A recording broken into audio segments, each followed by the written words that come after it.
Hi, welcome back to the Marketing for Business podcast. This is your host, Scott Wilson. Hey, I really appreciate you being here today. I've got a great episode for you today. I just want to give a shout out to Daryl, though, from Mag and Turbo and Blenheim. I really appreciate your email and your comments about the podcast. It makes me feel good that people are really getting a lot of value out of it. So for you and for everyone else that's been sending me some feedback, I really appreciate it.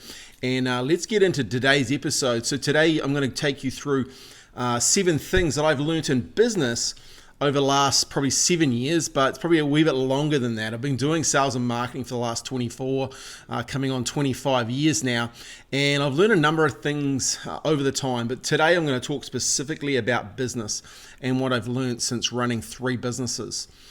So number 1 is you must have a purpose in your business. And I know this gets rolled out a number of times. You got to have a purpose, you got to have a mission. But for me, and I want to share my journey with this and how it comes together.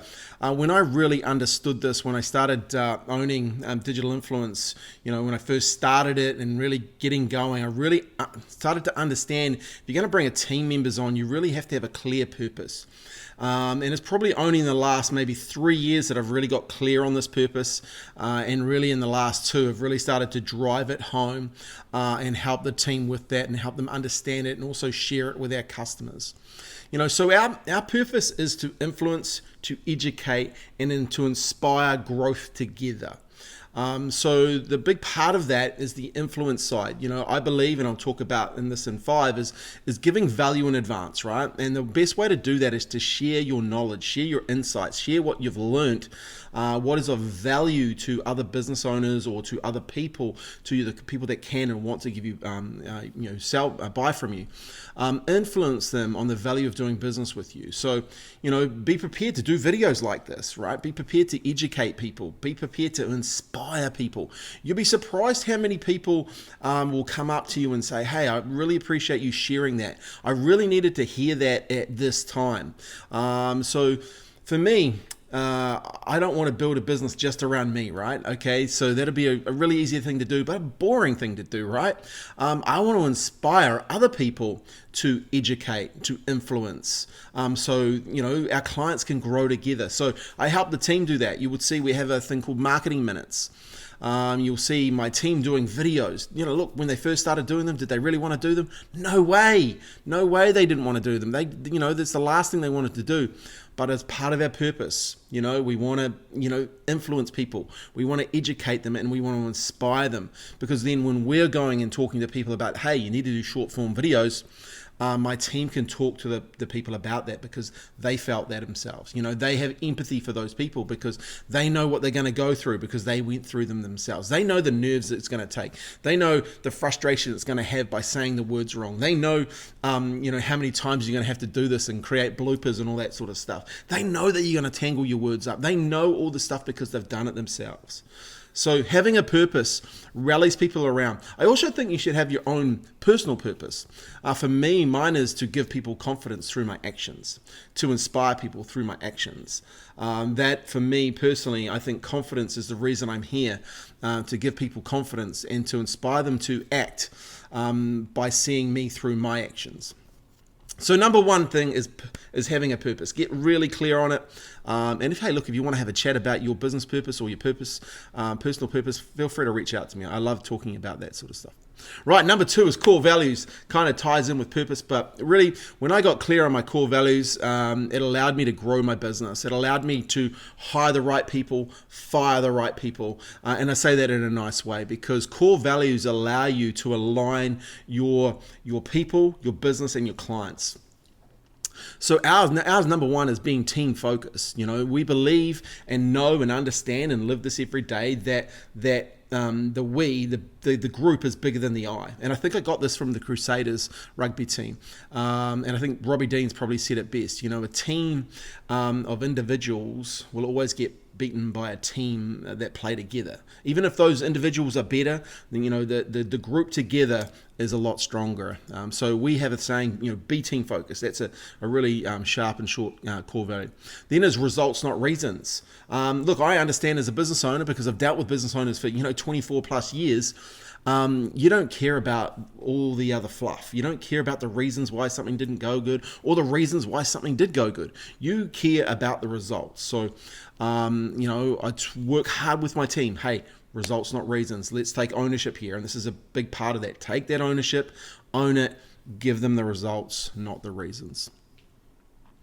Number 3 is one I really love, and you would have heard me say this time and time again. World-class trainings, world-class outcomes. I actually seen it on a video the other day. I seen it the other way around. But hey, I believe train with the best in the world. If you want to get world-class outcomes for your clients, train with the best in the world. I remember 2017, flew to America, watched one of the best people in the world talk about messenger marketing. It was Molly Pittman at the time, using a piece of software called ManyChat. So I learned about that. I dug deep and went into the training of that, brought it back to New Zealand, and within weeks created a new income stream, not only for ourselves and our business, but also for our clients. Do the training, get the world-class outcomes. And it was really cool to see one client who didn't want to use this product, go from people not knowing him to ordering with him, to giving him a review within about 5-day period. And it was a really cool experience. And it cemented for me that world-class trainings, world-class, will deliver you world-class outcomes. I know just yesterday I was training with one of the best marketers in the world on AI and what's going to happen with AI technology with small businesses. And yet it cost me a lot of money to do that training, but I want to have that knowledge inside my head because I know I can be able to help more businesses with it and understand it, distill it, and then show them and teach them and basically lift all boats up so they can make more money using AI. Make no mistake, AI will be the biggest shift we have in the business industry in the next 10 to 15 years, and it's only just getting started. The next one is influencer education. I'm not going to go into that too much, but that's another core value. I'm going to talk a wee bit about that. And the other one is celebrate your victories. I really believe you should celebrate your victories. Life is too short not to celebrate your victories. So I'm a really big believer in celebrating our victories. We're going to go have a celebration today, one of our team members' birthdays. We're going to celebrate that victory. Any little wins that you can do to celebrate, you don't have to do the big things. Just do the small things. Do them well, but celebrate. Always celebrate your victories. Okay, number 3, I learned this hard. People buy what they want, not what you think they need. Here's the deal. I was working for Bon & Bon. I love Bon & Bon. If you know what Noel Leemings is now, they were part of that. The Pacific Retail Finance Group. He was consistently in the top, 1 to 5, 1 to 3 in New Zealand, selling TVs, fridges, you name it, washing machines. Loved it. Now, I left that job because I saw this advertising and I thought, man, this sounds like me. So I went along. And it was a job for, people might have heard this at my seminars, selling plastic toothpicks. Plastic toothpicks, would you believe? Plastic toothpicks. And look, here's the thing. I learned a really good lesson, and I learned it early. People buy what they want, not what you think they need. So here's the deal with that. I was told, hey, look, go out and sell this. This is advertising. This was an advertising play. You could put advertising on the front here. Matchboxes had it at the time. You could buy some matches, and you'd have advertising on the front of that. So this was the play here, was an advertising play. And I remember going to this bar. I remember it was out in New Brighton.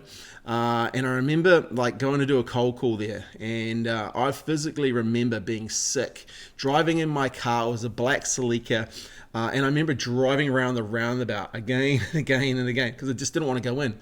I was bricking it, right? And for me, it was like, what am I going to do here? But anyway, I plucked up the courage and I went in.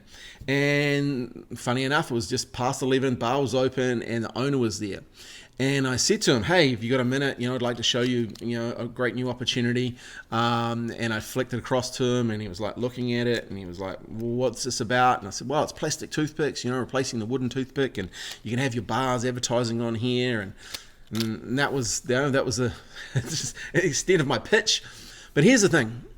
and like this hit me like a dagger between the eyes, and he goes over and he starts pouring a beer, and I thought, hey, this is going really well. We're going to have a pint here. He's going to do a deal, and we're going to be happy days. So he brings this pint over. I remember having a pint in the hand, and on the way back, he grabbed a wooden toothpick, and he sees, see this laddie, and he's holding up his pint. He goes, people buy this because they want it. And I was like, yeah, that's true. I'd have one now if you're offering me one. And he see this, then he holds up this wooden toothpick and he goes, see this, laddie? People use this because they need it. People buy what they want, not what they need. Get out!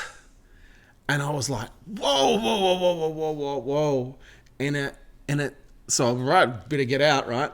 And I went back to my car and I looked down. I was looking at the plastic toothpicks and I was going, man, what a lesson I've just learned. People buy what they want, not what you think they need. And I see this time and time again now.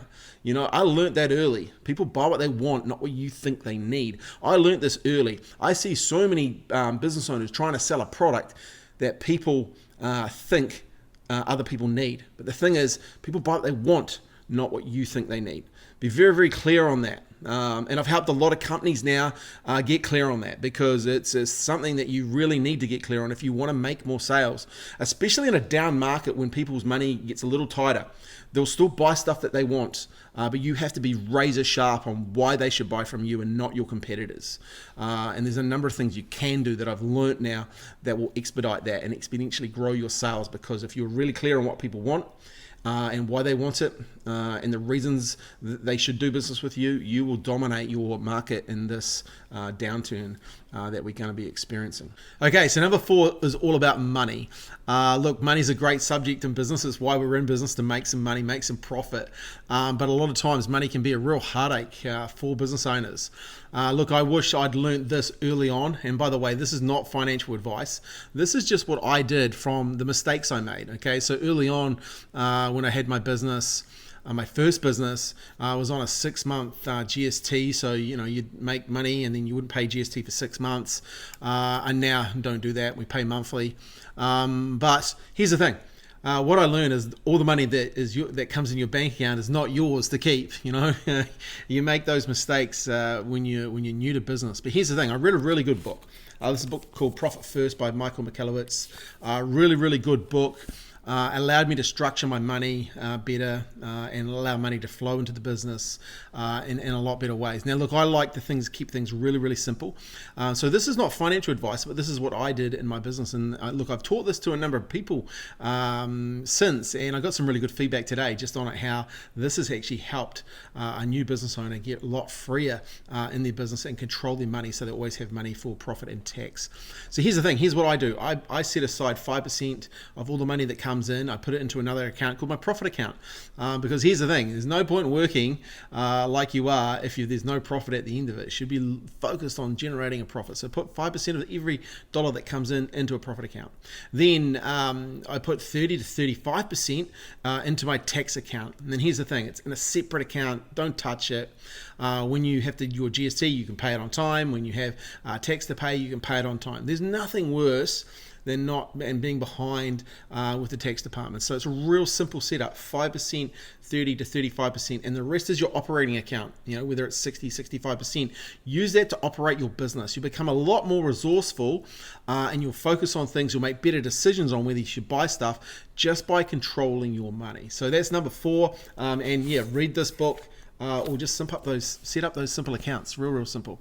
Right, number 5. I remember being in the Gold Coast and talking with a guy called Brett McFall, fantastic marketer, and he said something to me. I think it was 2006. He said, "Look, Scott, you just got to be prepared to give value in advance of anyone ever giving you any money. Give more value than other people." And I really thought about it at the time. I thought, that's a bit of a shit strategy, really, to be fair, Brett. But he was living proof. And I'd seen what he'd done. So look, I'm a big believer that success leaves clues. So I went and did what he was doing, and I came up with actually one of my core values is influence through education. That's why I've done so many seminars and do presentations, etc. Why I'm doing these videos and being on the podcast is to give value in advance before you guys give me any money. You look, whether we do business or not, it doesn't really worry me. I love talking to business owners. I love helping business owners, but at the end of the day, I'd rather give you value in advance. I'd rather rather be positioned and known as a person who gives value, gives insights, because that's the position in the market I want to have.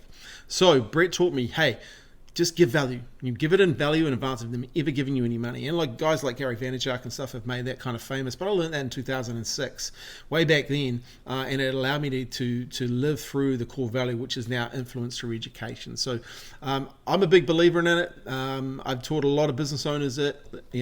Now look for insights. Look for the little things that you can share. Another great saying I picked up along the way was small hinges swing big doors. It's always the little things that you can do that can make a big difference in your business. It's the little insights that you can share that can actually make a big difference when you're marketing your business. So many people try and hit a home run or get a hole in one when you just need to focus on getting it down the fairway, getting it onto the green, putting it. If you get it in one, that's great, but at two putts, okay. Like stay consistent, use those little things, and you'll end up winning. Right, number 6 is the power of the mastermind. Napoleon Hill talks about this in his book called Think and Grow Rich. But here's the thing. You got to get around good people. That's what I've learned, especially in tough times.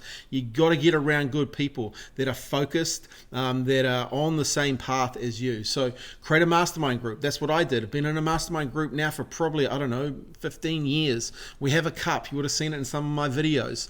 But what I love about the mastermind and the way we've set up the structure, we have 90-day meetings. And we go through our goals. We have 3 goals. We have a finance goal, we have a health goal, and we have a relationship goal. And we hold each other accountable to those goals. And you have to report on your goals, what's going well, what's not going so well. And then in 90 days, you report your results. Here's what I love about the 90 days, and everyone when we get together talks about this, is the fact that you get a chance to look back. As business owners and as entrepreneurs, you don't really get a chance to look back that often. You're constantly moving forward towards the next thing. But having a mastermind group allows you, the way we've structured it, to look back where we've come from. Also, one of the things I love, if I've got a problem, I really believe, my grandmother taught me this, a problem shared is a problem halved, right? If you've got some things that you need help with in your business, it's good to get a perspective from other business owners, other people that are going through the same things as you, and you can really, dissect them.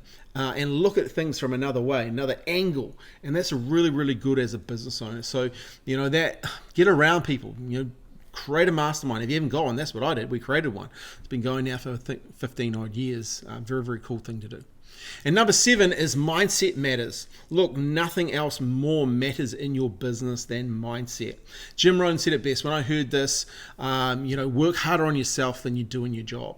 So, yep, you might own a business and it's a job, etc., but you've got to work harder on here. You've actually got to protect your energy. I was telling someone today who I mentor, you've got to protect your energy. That's one of the biggest things you have to do. You have to protect your mind and your energy, because there's people out there that'll want to steal it. Make no mistake, there's plenty of time vampires out there that will want to steal your time, steal your energy. I also have another great saying that I learned early on as well. Unless they're prepared to pay your problem price, don't let their problem become your problem. You've got to value yourself, right? You've got to put a value on who you are and what you do and how you show up in the marketplace and in the world. So don't let people come in and try and take that value from you unless they're prepared to pay your value price. Really protect your mindset. One of the key things I do on a daily basis, I get up at 5, I go to the gym. I then come home, I have a nice beautiful smoothie with my wife and spend some time with my wife and my boy Louie. But then I come into work early, I go over to the coffee shop, I've got a book that I write in every day, what I've got to do that is already there from the day before, and then here's my top 3, what I'm focused on, and then going through my goals and my intentions and writing some stuff out, getting it down on paper. I actually use a electric pad now, which is awesome, but it allows me to set myself up. And to get out of bed, here's one thing that I say to myself: own the morning, own the day. And that is the key. If you can own your morning, you will own your day. And that's a time that you have to yourself to protect your mindset, to keep you focused. On the way to work, I'm listening to a podcast, okay? I'm filling my brain. At the gym, I'm listening to podcasts, watching YouTube videos. I am filling my brain and protecting my energy with what's going to help me grow my business and get myself, my family, and my business partners and my clients to the next level. Guys, I hope you've enjoyed this 7 things. I've got so much more I want to share, and I'm going to share about growing a business and marketing a business. I think I wrote around on my whiteboard here. I've got about 38 ideas plus a whole bunch in my books as well. I hope you guys have been enjoying it. I really appreciate the feedback. Once again, Anna, thank you for your feedback today as well, and Daryl, thanks for the email as well. So, guys, thanks for listening. As always, please share this podcast. Until next time, thanks for your time and have a great day.